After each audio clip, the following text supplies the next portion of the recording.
오늘은 간절한 기도 네 번째 에스라의 울부짖는 기도에 대해서 말씀을 함께 나누고 기도를 하고자 합니다.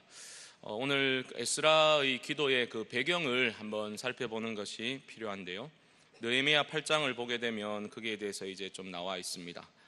바벨론 제국에 의해서 남유다가 멸망을 당하지 않았습니까? 그런데 바벨론 제국이 취했던 어떤 정책이 있다면 강제로 이주시키는 거죠. 그 피지배 민족을 강제로 이주시켰습니다. 그렇기 때문에 에스라도 제사장 학사 에스라도 그때 바벨론으로 끌려가게 되었던 겁니다.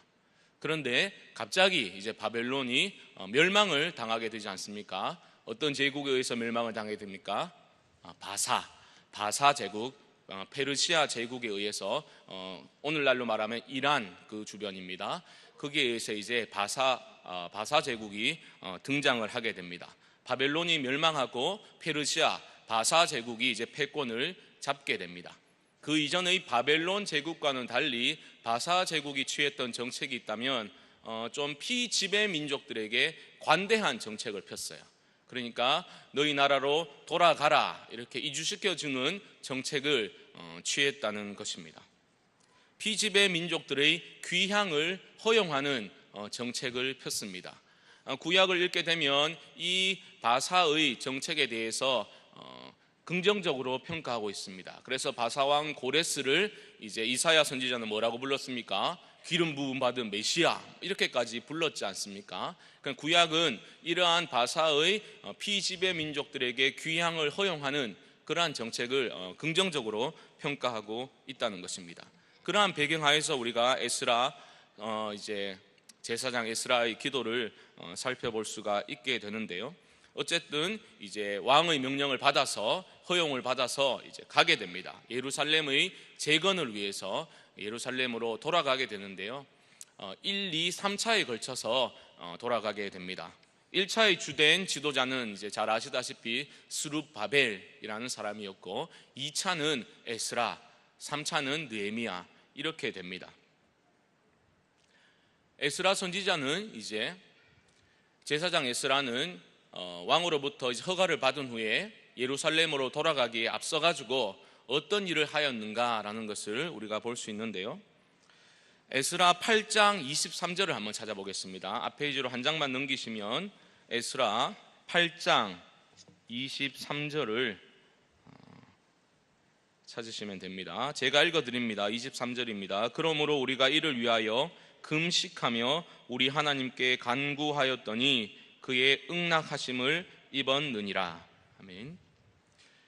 돌아가라 라고 했으면 얼마나 자기 나라로 빨리 돌아가고 싶었겠습니까? 그런데 돌아가지 않았다는 거죠. 아하와 강가에서 금식을 선포하고 열흘 이상 동안이나 금식하고 기도하면서 준비하고 있는 에스라의 모습을 우리는 보게 되는 것입니다.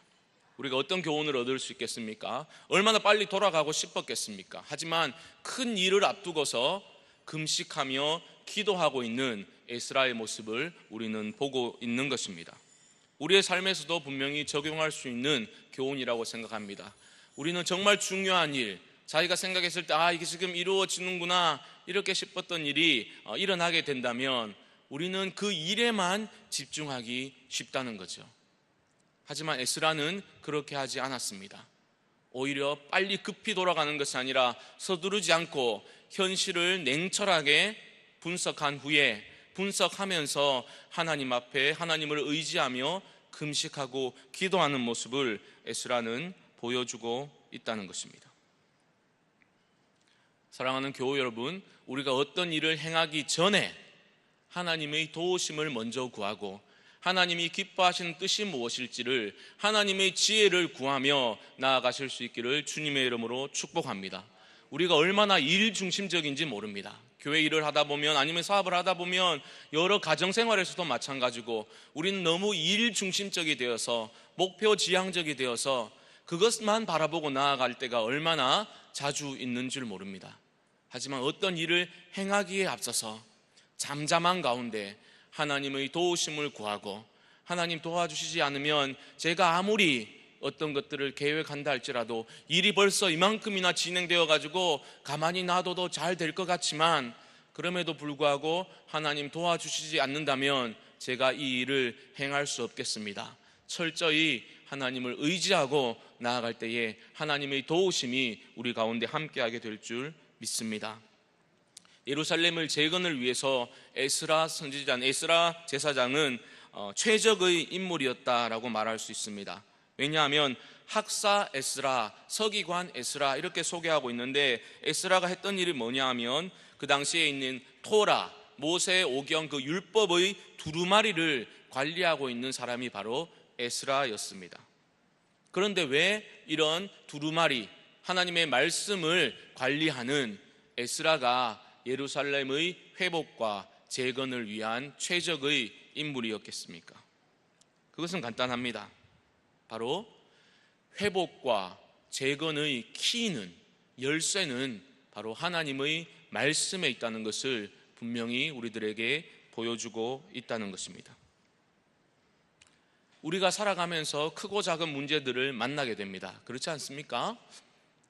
우리의 삶 가운데 어려움을 겪지 않고 살아가는 분들은 아무도 없을 것입니다. 그런데 우리가 살아가면서 어려움을 겪을 때뿐만이 아니라 우리 삶의 모든 부분에 있어서 모든 문제의 해결은 하나님과의 관계에 있다는 것을 우리는 꼭 기억할 수 있어야 합니다. 이 신앙의 단순성, 이것이 우리 가운데 회복되어야만 합니다. 알고 보면 신앙은 단순한 겁니다. 우리가 자꾸 복잡하게 생각해서 그렇지 하나님의 말씀은 선명하고 단순합니다. 하나님께서 생명의 길이라고 알려주시고 예수 그리스도를 통해서 친히 보여주신, 예수님께서 자신의 전 존재를 던져서 내어주신 길을, 그 생명의 길을 따라 걷는 자를 하나님께서 책임져 주시고 인도해 주신다는 겁니다. 하나님 편에 붙어 있기만 하면 하나님께서 내 인생을, 우리 가정을, 우리 교회를, 이 나라와 민족을 책임져 주실 거야. 그 단순한 믿음이 우리에게 회복되어야 한다는 것입니다. 에스라 선지자는 그런 의미에서 바로 최적의 인물이었다는 겁니다. 학사 에스라는 하나님의 말씀을 보관하고 해석하고 가르쳐 주는 그러한 직무를 맡았던 사람이었다는 것입니다. 관건은 하나님과의 관계에 있습니다. 하나님과의 관계에 있다는 말은 다른 말로 표현하면 하나님의 말씀에 우리가 귀를 기울이고 그 말씀이 무슨 뜻인지를 잘 이해하고 그 말씀에 순종하는 데 바로 우리 인생의 중요한 점이, 승리하는 삶이 거기에 달려 있다는 것입니다. 정말 하나님과 올바른 관계에만 있다면 내가 원하는 방식으로 하나님께서 응답해 주시지 않는다 할지라도 우리가 정말 고통 중에서 하나님께 간구하였습니다. 그런데 하나님의 기적적인 도우심으로 그 문제가 해결될 수도 있지만 해결되지 않을 수도 있다는 겁니다. 관건은 어디에 있느냐 하면 그 이해할 수 없는 고통 중에서 하나님이 기적적으로 건져주시지 않는다 할지라도 내가 하나님과 올바른 관계 안에만 있다면, 그 하나님을 신뢰할 수만 있다면 고통 중에도 나와 함께 아파하시고 나를 붙들고 계시는 하나님을 우리가 발견할 수만 있다면 그 삶 자체가 복이라는 것을 우리는 깨닫게 된다는 것입니다. 우리는 너무나 승리하는 하나님, 승리의 하나님, triumphant God, 늘 승리만 주시는 하나님만을 생각하다 보니까 문제가 해결되지 않고 고통의 시간이 조금만 길어지면 하나님이 나를 사랑하시지 않는가 봐, 자꾸 그런 잘못된 결론을 내리는 경우가 자주 있다는 것입니다. 하지만 주님을 의지하고 주님과 동행하는 삶 자체가 축복의 삶이라는 것을 우리는 받아들일 수 있어야 한다는 것입니다. 학사 에스라를 통해서 하나님의 말씀으로 돌아가는 것이 예루살렘의 재건과 회복의 유일한 길이다라는 것을 그들은 깨닫게 되었고, 그래서 그들이 행했던 것이 바로 3번에 보시게 되면 예루살렘 성전 앞에서 집회를 열게 되었습니다. 그 집회의 목적은 바로 율법에 복종하는 공동체를 형성하는 것이었습니다. 느헤미야 8장을 보게 되면 이렇게 말합니다. 에스라가 하나님의 율법책을 낭독하고 그 뜻을 해석하여 백성에게 그 낭독하는 것을 다 깨닫게 하니 백성이 율법의 말씀을 듣고 다 우는지라. 학사 에스라가, 율법에 정통했던 에스라가 그 이제 백성들을 모아놓고, 귀환한 백성들을 모아놓고 하나님의 말씀을 해석해가지고 그들을 다 깨닫게 해주었습니다. 그들이 율법의 말씀을 듣고 나서 어떻게 했습니까? 다 울었습니다. 그들이 울게 되었다는 겁니다.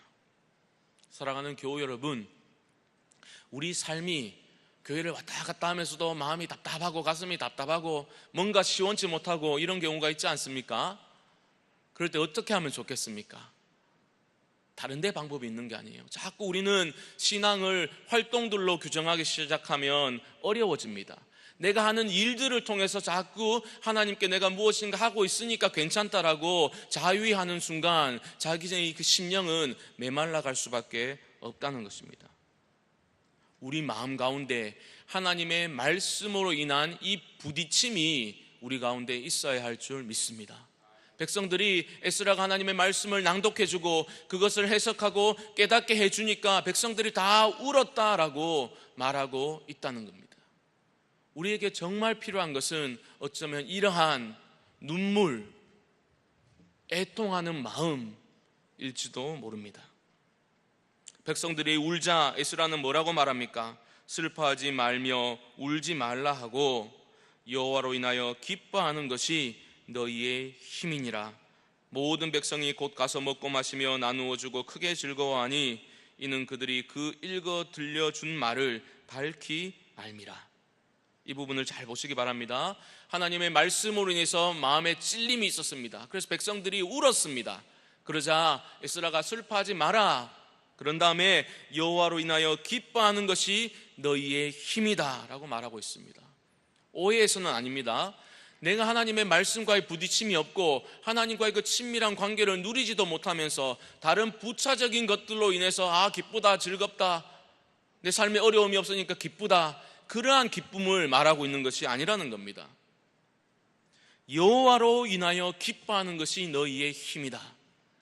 하나님이 우리 기쁨의 원천이 되어야 할 줄 믿습니다. 우리 삶을 한번 돌아보십시오. 우리 마음을 한번 살펴보십시오. 나는 최근에 어떤 일들로 인해서 정말 기뻐하고 있습니까? 여호와로 인하여 기뻐하고 있습니까? 하나님이 내 삶 가운데 함께 하심을 인하여서 기뻐하고 있습니까? 하나님이 고요한 중에 나에게 말씀해 주시고 내가 하나님께 아뢰을 때에 하나님께서 응답해 주시고 속삭여 주심으로 인하여서 우리는 기뻐하며 살아가고 있습니까? 우리 삶에 아무 문제 없다고 평탄한 삶이 이어진다고 그 평탄함을 기쁨의 원천으로 삼아서는 안 될 것입니다. 우리 삶의 풍요로움을 우리 삶의 기쁨의 원천으로 삼아서는 안 될 것입니다. 이 에스라 선지자의 그 부흥 집회로 인하여서 백성들에게 기쁨이 회복되었습니다. 그 기쁨의 회복은 바로 정체성의 회복으로 인한 기쁨이었습니다. 간단한 겁니다, 여러분. 하나님의 말씀은 우리에게 일러줍니다. 너희가 누구인지를, 내가 누구인지를, 내가 무엇으로 인해서 기뻐해야 되고 무엇이 나의 마음을 아프게 해야 되는지, 그것을 하나님의 말씀은 우리들에게 일깨워 준다는 겁니다. 에스라 선지자가 하나님의 말씀을 읽어주고 해석하고 깨닫게 해주자 백성들은 처음에는 울었습니다. 왜 울었겠습니까? 내가 하나님의 백성인데 내가 이것 붙들고 살아야 되는데 내가 무엇으로 인하여서 지금 내 인생을 낭비하며 우리가 왜 이런 고통을 당하고 있는가, 그게 깨달아졌던 겁니다. 내가 누구인지를 아니까. 나와 하나님과의 관계에서 이렇게 내가 뒤틀려져 있었으니 이런 고통을 당하는구나. 그게 너무 안타깝고 애통하는 마음이 생겼다는 겁니다. 그래서 통곡하게 되었다는 겁니다. 하나님 안에서 내가 누구인지를 발견하게 되면 참된 기쁨이 우리 안에 임하게 된다는 것입니다. 그 정체성의 회복이 기쁨을 안겨다주게 되었다는 겁니다. 오늘 우리가 말씀을 듣고 함께 기도할 때 여러분 꼭 그렇게 기도하시기 바랍니다. 하나님 안에 온전히 거하게 하시고 하나님 안에서 내가 누구인지를 매일매일 발견하고 순간순간마다 하나님을 제 마음의 중심에 모셔드리는 기도 올려드리게 하여 주옵소서. 그렇게 기도하실 수 있는 저와 여러분들 되시기를 주님의 이름으로 축복합니다. 이제 오늘 읽었던 에스라 9장으로 가게 되면 에스라의 통곡의 기도, 너무나 유명한 그 기도의 모습을 우리는 보게 됩니다. 몇 가지 나와 있지만 쭉 연결되는 부분이기 때문에 제가 진행해 보겠습니다. 첫 번째로 에스라는 영적인 상태를 직시할 수 있는 지도자였습니다. 예루살렘의 끔찍한 죄악상을 바라보면서 3절 말씀 보십시오. 9장 3절 말씀 보시면 이렇게 말하고 있습니다. 내가 이 일을 듣고 속옷과 겉옷을 찢고 머리털과 수염을 뜯으며 기가 막혀 앉으니 라고 말하고 있습니다. 눈먼 낙관주의자가 아니었습니다. 에스라는 자신들의 그 당하고 있는 고통 가운데 그 영적으로 피폐해진 상태를, 그 현실을 분명히 꿰뚫어 보고 있었다는 겁니다. 아무 문제 없어. 그러한 눈이 멀어버린 사람이 아니라 우리에게 이런 죄악이 가득해 있구나, 그것을 꿰뚫어 볼 수 있는 사람이었다는 것입니다. 꿰뚫어 보기만 했던 것이 아니라 에스라의 위대한 점은 두 번째로 보십시오. 깊은 회개의 고백으로 기도를 하는 자리로 나아가게 된다는 겁니다. 6절을 보시면 말하기를 나의 하나님이여 내가 부끄럽고 낯이 뜨거워서 감히 나의 하나님을 향하여 얼굴을 들지 못하오니 이는 우리 죄악이 많아 정수리에 넘치고 우리 허물이 커서 하늘에 미침이니이다. 유다 백성들이 이방 민족들과 통혼을 하면서 거룩을 깨뜨리고 하나님이 기뻐하시지 않는 길로 치닫고 있을 때에 그 영적으로 부패한 상태를 바라보면서 분석에 그치지 아니하고 에스라는 어떻게 했다는 겁니까? 나의 하나님을 부르짖으면서 그 죄악을 자신의 죄악으로 받아들이고 아파하고 통회하며 기도하고 있다는 것입니다. 우리말 번역에는 빠져 있지만 계속해서 나라는 표현이 포함되어져 있습니다. 내가 말하기를 나의 낯이 뜨거워서 나의 하나님을 향하여 나의 얼굴을 들지 못합니다. 계속해서 나의 문제로 받아들이고 있다는 것입니다. 사랑하는 교회 여러분, 교회가 건강해지려면 어떻게 되어야 되겠습니까? 저건 저래서 안 되고 교회가 부족한 점이 많이 있죠. 지적할 것도 너무 많이 있죠. 그런데 교회는 언제 건강해질 수 있습니까? 그 연약한 것, 마음에 들지 않는 것, 그것이 바로 나의 연약함이요 나의 부족함으로 받아들이고 담당하는 사람들이 많아질 때에 교회가 건강하게 세워져 나갈 수 있게 됩니다. 지적하는 분들은 많고 옳은 말하는 사람들도 많지만 교회는 옳은 말로 건강하게 세워지는 것이 아닙니다. 물론 통찰력을 가지고 하나님이 주신 지혜와 분별력을 가지고 제대로 판단하고 분별하는 것은 너무나 중요하죠. 하지만 거기에 그치게 되면 건강하게 성장할 수는 없다는 겁니다. 에스라는 분명히 예루살렘의 죄악상을 꿰뚫어 보았습니다. 자신은 그렇게 행하지 않았음에도 불구하고 계속해서 나의 하나님, 나의 얼굴을 들지 못하겠습니다. 우리의 죄악이 큽니다. 자신을 포함해서 회개하는 기도를 올려드리고 있다는 것입니다. 그러면서 에스라는 어떻게 기도를 이어가고 있습니까? 3번을 보시면 자기를 넘어서 공동체를 품는 간절한 기도를 하나님께 올려드리고 있습니다. 한번 8절 말씀을 보십시오. 제가 읽습니다. 이제 우리 하나님 여호와께서 우리에게 잠시 동안 은혜를 베푸사 얼마를 남겨두어 피하게 하신 우리를 그 거룩한 처소에 박힌 못과 같게 하시고 우리 하나님이 우리 눈을 밝히사 우리가 종로로 가는 중에서 조금 소생하게 하셨나이다. 지금 하나님의 그 은혜 베풀어 주신 것들을 돌이켜 보고 있다는 것입니다. 뭐라고 말하고 있습니까? 우리를 그 거룩한 처소에 박힌 못과 같게 하셨습니다. 얼마나 여러분 뭉클한 표현입니까? 우리는 이렇게 죄악을 행하고 이렇게 부족하고 연약해가지고 하나님이 기뻐하시는 뜻에서 돌이켜가지고 우리 좋을 대로 우리 욕심을 따라서 행했는데 하나님은 우리를 어떻게 하셨다고요? 그 거룩한 초소에 박힌 못과 같이 우리를 붙들고 계시고 보호해 주셨고 은혜를 베풀어 주셨습니다. 이렇게 고백하고 있다는 겁니다. 우리 하나님이 이렇게 긍휼에 풍성하신 하나님이신 겁니다. 너희 이름을 손바닥에 새겼다라고 말씀하고 있지 않습니까? 우리 각자의 이름을 손바닥에 새기신 하나님, 우리는 우리 욕심대로 행해가지고 하나님으로부터 자꾸 멀어지지만 그럼에도 불구하고 긍휼에 풍성하신 하나님을 우리를 그 거룩한 처소에 잘 박힌 못과 같이 우리들을 붙들고 계시다는 것이 우리에게 얼마나 큰 위로가 되는지 모른다는 것입니다. 이런 하나님을 바라보면서 우리는 어떠한 마음의 태도를 가져야 되겠습니까? 4번에 보시면 하나님의 긍휼의 손에 맡기는 기도를 에스라는 올려드리고 있습니다. 10절 말씀 우리 함께 한번 읽어보겠습니다. 시작. 우리 하나님이여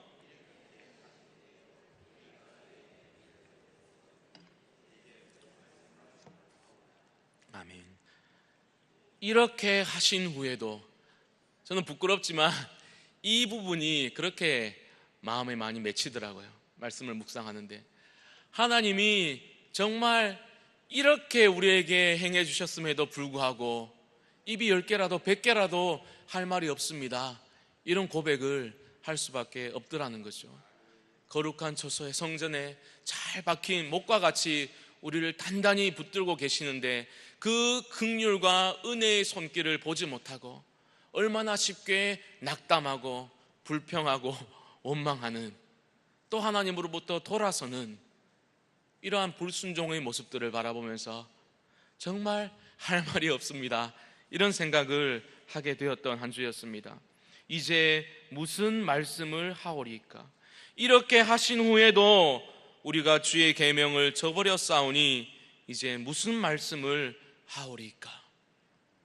바로 하나님의 긍휼의 손에 전적으로 하나님의 처분을 기다리는 그러한 기도를 에스라는 올려드리고 있다는 것입니다. 사랑하는 교우 여러분, 어떻게 보면 우리에게 필요한 하나님을 향한 마음의 자세는 이러한 자세가 아닐까 생각해 봅니다. 은혜 베푸신, 은혜라는 말 자체가 뭡니까? 우리는 그것을 받을 만한 자격이 없다는 거죠. 받을 자격이 없는데 주신 것이 바로 은혜입니다.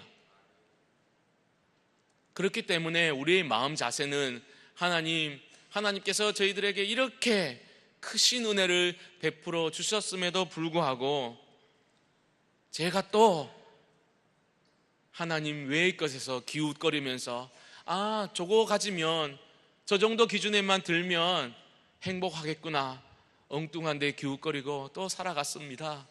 하나님 용서해 주십시오. 하나님께 하나님의 처분에 우리의 삶을 맡기는 그러한 마음의 자세, 어떠한 권리 주장도 할 수 없는 우리의 무능함과 연약함을 늘 내어놓고 하나님의 긍휼과 은혜를 구하는 그러한 마음 자세가 우리 가운데 회복되어야 할 줄 믿습니다.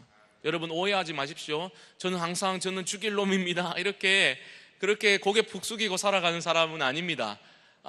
이런 내가 무슨 그러한 정죄감을 가지는 것은 하나님이 기뻐하시는 일이 아닙니다. 그건 어둠의 세력이, 사탄의 세력이 우리들의 마음에 끊임없이 주입하려는 잘못된 거짓된 메시지입니다.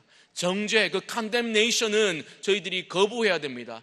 너 따위가 무슨, 교회 문 밖에 나가자마자 일주일 동안 하나님 없는 것처럼 살다가 와가지고 무슨 예배 드린다고, 그러한 말은, 그러한 정죄의 말은 하나님이 기뻐하시는 마음이 아니라는 겁니다.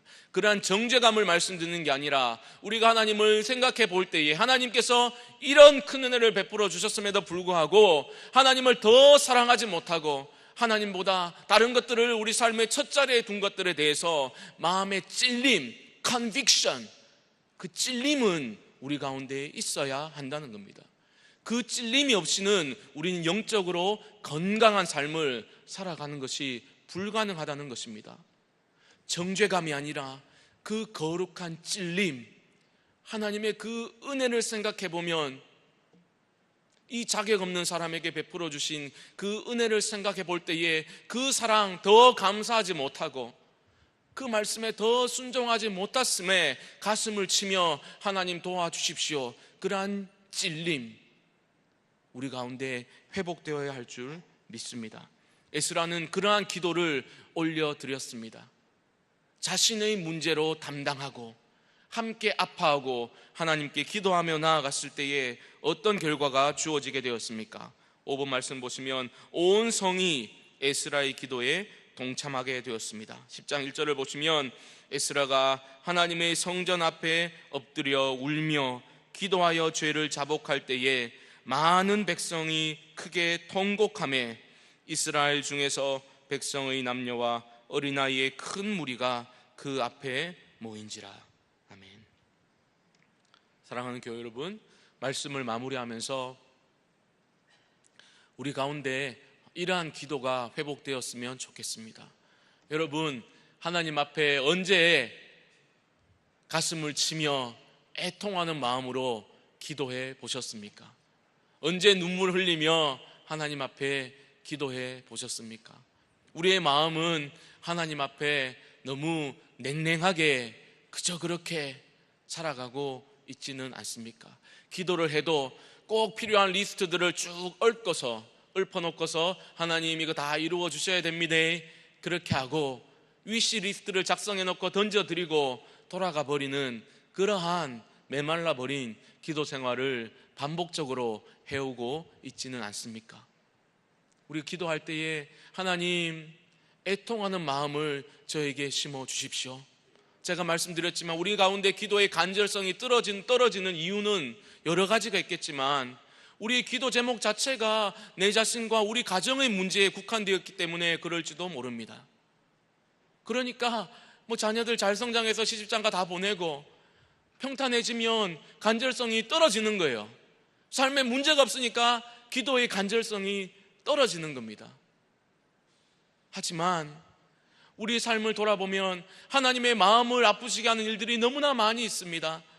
하나님께서 우리로 하여금 기도하기를 원하시는 일들이 너무나 많이 있습니다. 우리 교회를 돌아봐도 그렇습니다. 내일 교회를 바라보면서 어떠한 것들을 취하려고 하는 사람들이 아니라 여러 가지 문제들을, 아픔들을 바라보면서 그 아픔을 나의 아픔으로 품고 그 연약함을 내 연약함으로 품고 하나님께 가슴을 치며 애통하며 기도하는 사람들이 세워질 그때에 하나님께서 내일 교회를 크게 들어서 사용하실 줄 믿습니다. 하나님은 그러한 기도의 사람을 부르고 계신 겁니다. 애통하는 마음으로 가슴을 치며 늘 하나님 앞에 우리의 자격 없음을 내려놓고 그 찔림을 가지고 하나님 더 사랑하게 해주시고 주의 몸된 공동체를 더 섬기도록 하나님 저를 사용해 주시고 이끌어 주옵소서. 그러한 간절한 애통하는 기도의 회복이 있는 저와 여러분들 되시기를 주님의 이름으로 축복합니다.